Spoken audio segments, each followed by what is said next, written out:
Hello BookTube, welcome back to my 2025 library tour. In this episode, the beginning of my science fiction and fantasy collection.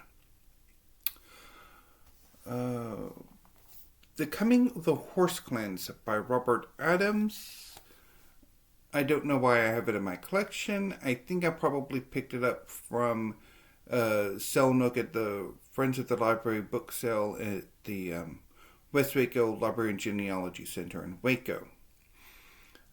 Never gotten around to reading it. Doubt I ever will. Shield by Paul Anderson. Again, haven't read it.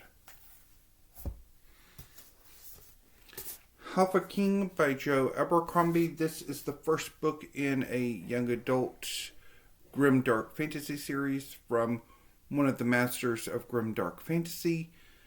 I have never gotten around to it. I'm not particularly fond of Joe Abercrombie's work. I don't know why I still have this. Jarek by Stephen Brust. This is part of the Vlad Tolta series, I believe. I tried one of the novels about a decade or so ago and didn't get on with it, so I'm not entirely sure why I have this. I think I picked this up from Golden's Book Exchange, which is a used bookstore in Waco, Texas. The Faded Sun Trilogy by C.J. Cherry. This is an omnibus edition of a space opera about a group of super warriors, if I remember. I tried to read this for, I think, one of the space opera Septembers and failed miserably. Excuse me. Homunculus by James P. Blaylock. Haven't gotten around to it. I think I picked this up largely because of the sort of connection, well, not so much connections, but there's a bit of an in-joke with Full Metal Alchemist by Hiromu Arakawa. The main villains of Full Metal Alchemist are homunculi, and the English voice actor for King Bradley is surnamed Blaylock. But, yeah. Next is Masks by E.C. Blake. This is the beginning of I think it's a trilogy about people wearing masks. Have not gotten around to it yet. Doubt I ever will. I also have two books in the Harry Dresden files. Great Peril, which is the third book, and Stormfront, which I did try several years ago and didn't get on with.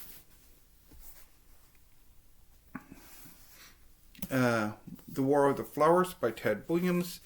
This is a portal fantasy about a crappy musician who finds out that he is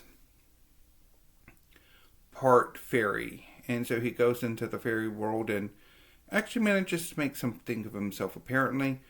But I wouldn't know because the first chapters were so crappy that I bailed on it rather quickly.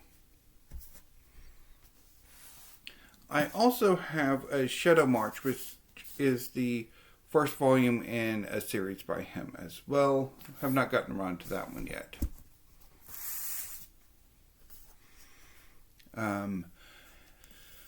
I also have two omnibus editions of Conan Pastiches by Robert Jordan. So back in the 80s and early 90s, if not throughout the 90s, Tor somehow had the rights to Conan. I don't know if they ever published Robert E. Howard's original Conan stories or the early pastiches by Lynn Carter, L. Sprague de Camp, and whoever else was doing it. But they did come up with a line of their own pastiches by many writers, including Robert Jordan, who would later go on to greater fame as the author of the Wheel of Time series. So this is the Conan Chronicles, which includes Conan the Invincible, Conan the Defender, and Conan the Unconquered. The second trilogy includes Conan the Magnificent, or Omnibus, includes Conan the Magnificent, Conan the Triumphant, and Conan the Victorious. I'm fairly sure I read when I was a teenager Conan the Invincible, Conan the Defender, Conan the Unconquered, and maybe all of these as well. Like Conan the Magnificent, Conan the Triumphant, Conan. I'm pretty sure I've read all 6, if not most of them. When I was a teenager, these tour Conan Pastiches was how I was introduced to the literary Conan. Of course, I was first introduced to Conan through the Conan the Barbarian movie starring Arnold Schwarzenegger. It wouldn't be until the early 2000s with the publication of the Robert E. Howard stories by Del Rey that I got to meet the original literary Conan. So during my teen years when I was reading these Conan Pastiches, I remember quite liking them. But when I came back to them as an adult, I attempted to read Conan the Savage for Garbagus. I think it was like the first Garbagus I tried to read it, and it fits for Garbagus. It is a pastiche, so it is includable in Garbagus. But for me, it's not the good kind of garbage. And I tried to read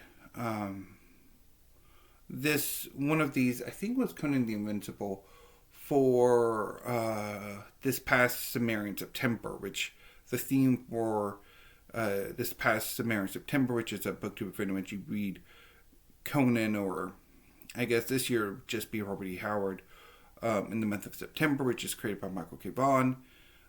So last year's theme was Conan Pastiches, and it failed miserably. It's also a steaming pile of garbage. Although, again, if you would like to read it for Garbagus, you can. Just for whatever reason, while I really enjoyed the Conan Pastiches when I was a teenager, they don't really work for me as an adult. Anyway, let's move on. Returning to Tad Williams, I also have the Memory, Sorrow, and Thorn trilogy. So this is Dragonbone Chair, The Stone of Farewell, and since they are in mass market paperback, to Green Angel Tower 1 and 2. I have not gotten to these yet. I was, a few years ago, when science fiction and fantasy still dominated my reading life and was the cornerstone of my library, and in fact really what I wanted my library to be. I had it in my mind to collect classics of science fiction and fantasy, of which at least that trilogy by Ted Williams would count as, if not all of his oeuvre. Have not gotten around to those yet. I'm debating with myself whether or not I should keep at least Memory, Sorrow, Thorn to try at some point, or to just go ahead and get rid of all of Tad Williams, because I have tried him in other things and I haven't liked them, so I don't quite know what to do. Moving on to Martha Wells, I have The Element of Fire,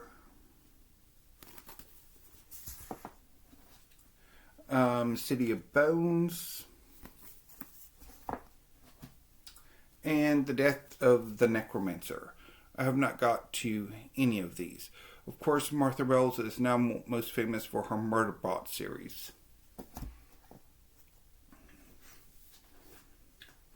I also have the Amber Green novels by Jeff Vandermeer. This is some of his early work that includes City of Saints and Madmen, Shriek and Afterward, and Finch. I have not got to any of these yet. Next up is Clark Ashton Smith. I have 3 collections by him. The Return of the Sorcerer, which is the best of Clark Ashton Smith, which was put out by Prime. Very good collection if you can find it.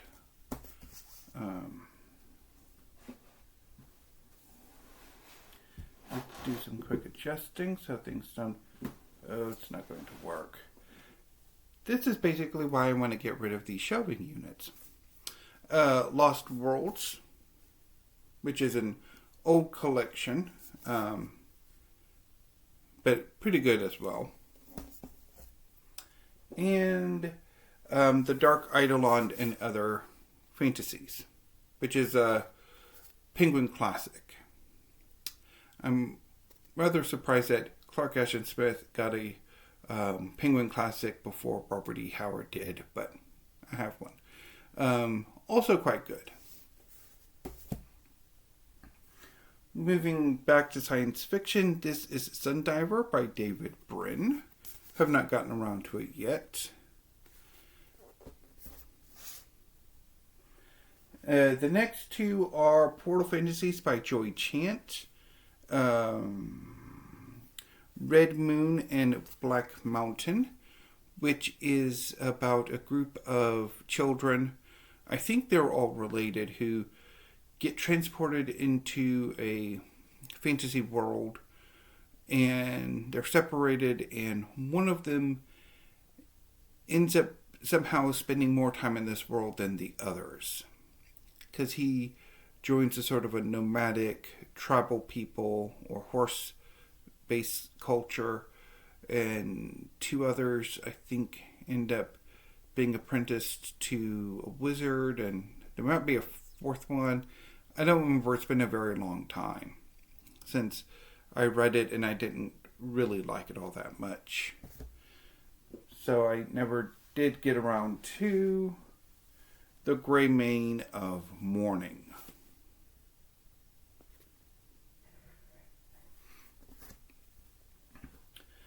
Back to C.J. Cherry with A Fortress in the Eye of Time. Haven't gotten around to it yet. The next 2 books are superhero fiction. First up is X-Heroes by Peter Klein. This is superheroes in a zombie apocalypse. Haven't gotten around to it yet. Next up is Almost Infamous by Matt Carter. This is a novel about young supervillains. Not terribly good. The next 2 books are 2-volume bind-ups by Daniel Abraham. Shadow and Betrayal, which includes A Shadow in Summer and A Betrayal in Winter, which is volumes 1 and 2 of the Long Price Quartet. I think I tried the first volume many years ago and did not get on with it. I bailed within, I think, a chapter or so. I don't quite know what drove me to want to pick up this volume or the other volume, The Price of War, which includes An Autumn War and The Price of Spring, because, yeah, I didn't like the first book. I mean, it's possible for a Bell redemption, but it's also... But I think I'll probably pick these 2 up again because I had that sense about a decade or so ago that I wanted to have a large science fiction and fantasy collection. And The Black Coast by Mike Brooks. This is the first volume in the God King Chronicles. It's about... So the main storyline is about a a group of people who are raiders, whose lands have been conquered by an evil wizard. And so a community of these raiders are fleeing. They're not going to raid, but they're going to settle. And they end up settling on the in an area where they traditionally raid, and they try to make common cause with the people who live in this area. There's also a storyline about the king of this country, and there are other shenanigans. Not terribly good.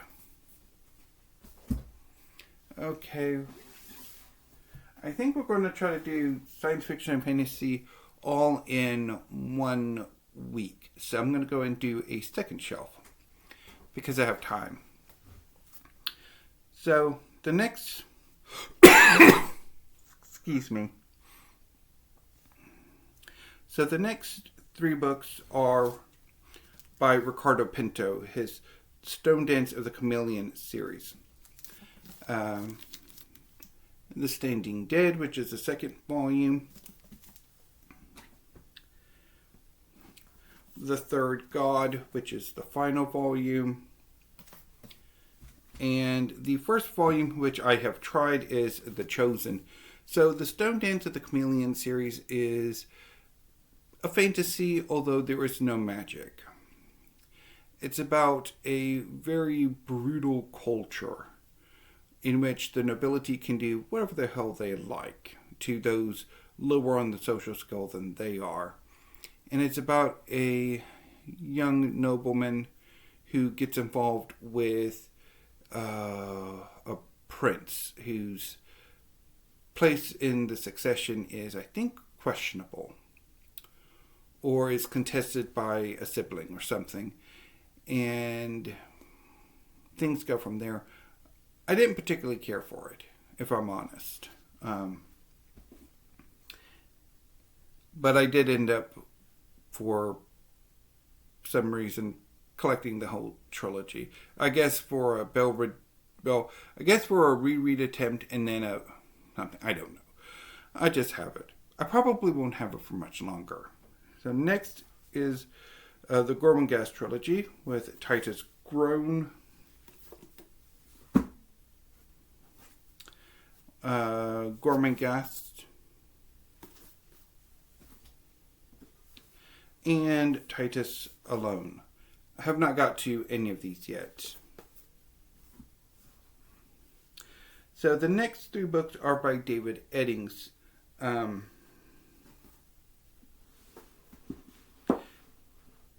So again, I read these when I was a teenager and quite liked them. I read his Elenium trilogy and his Tamuli trilogy. But I got rid of them sometime in the early 2000s, and I did eventually pick up 3 of the 6 books. 2 from the Elenium, The Ruby Knight, which is book 2, and The Sapphire Rose, which is book 3. So the Elenium trilogy is about a group of holy knights who have access to magical abilities, who are trying to stop the usurpation of a throne. And eventually, once that conspiracy is defeated, they then move on to defeating this evil force that has been sort of looming over this continent for centuries. The sequel trilogy, the Tamuli, which includes Domes of Fire, is about this group of characters being asked to go to an eastern continent to help them with a problem, and things spiral from there. So again, I liked these when I was a teenager, and I had thought about recollecting the entire series and rereading them, but no. Next up are 2 books by Scott Lynch, the first two books in the Gentleman Bastard series. The Lies of Locke Lamora, which is about a thief named Locke Lamora who basically goes on a number of theft operations. I read this many years ago and didn't like it. Not entirely sure why I ultimately added this to my collection. Or for that matter, Red Seas Under Red Skies, the second book in the trilogy. Well, I think it's a trilogy right now. Yeah, I think 3 books have been out. I don't know if there's going to be a fourth or not. I think Scott Lynch is one of those science fiction authors who basically they get at least 1 or 2 books in, and then it just, for whatever reason, the third or sequel books just take forever. I mean, basically like the most famous example is George R. R. Martin, in which it's been almost, 15 years since Dance with Dragons came out. And anyway, so the next batch of books are Malazan Book of the Fallen. So Toll the Hounds, Gardens of the Moon, which I have tried twice and failed each time, which is why the Books of the Fallen will be exiting my library. House of Chains,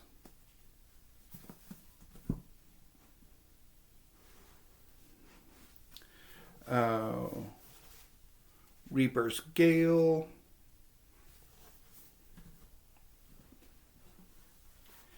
Memories of Ice, and next up is More Than This. This is a young adult post-apocalyptic novel about a young man who commits suicide and wakes up in a post-apocalyptic England in his childhood home. And he gradually finds out or remembers that humanity, several years before the story begins, humanity basically entered into a virtual world. And in this virtual world, his family moved to the United States. And he had a whole life in the United States. But on waking up, he's actually in his childhood home for some odd reason. Which makes me wonder, was his parents in that? Anyway. And so he encounters 2 other young survivors, or people who've been out of the Matrix virtual world, and they're pursued by a robot who's trying to put them back in. When I read it, I really liked it. A subsequent rereading attempt did not go all that well, and I'm not entirely sure if I really want to keep this or not. So the final 2 books are old science fiction. This is Pursuit of the Screamer by Anson Dibble. I'm pretty sure I picked this up for like 25 cents at the Friends of the Library book sale, but I have not gotten around to it yet. Not entirely sure if I ever will. And The Star Kings by Edmund Hamilton.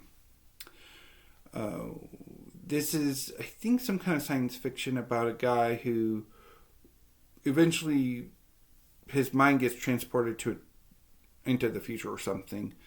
I tried it last year for Rocket Summer, which is a booktube in which participants read old works of science fiction. I think the cutoff is 1969, and it's created by Michael K. Vaughan, and I did not like this at all, as much of it as I read. So that was the first 2 shelves of my science fiction and fantasy collection. I will be back tomorrow with the next 2 shelves. And And I think probably what I will do with these is try to give a humorous name to the each part.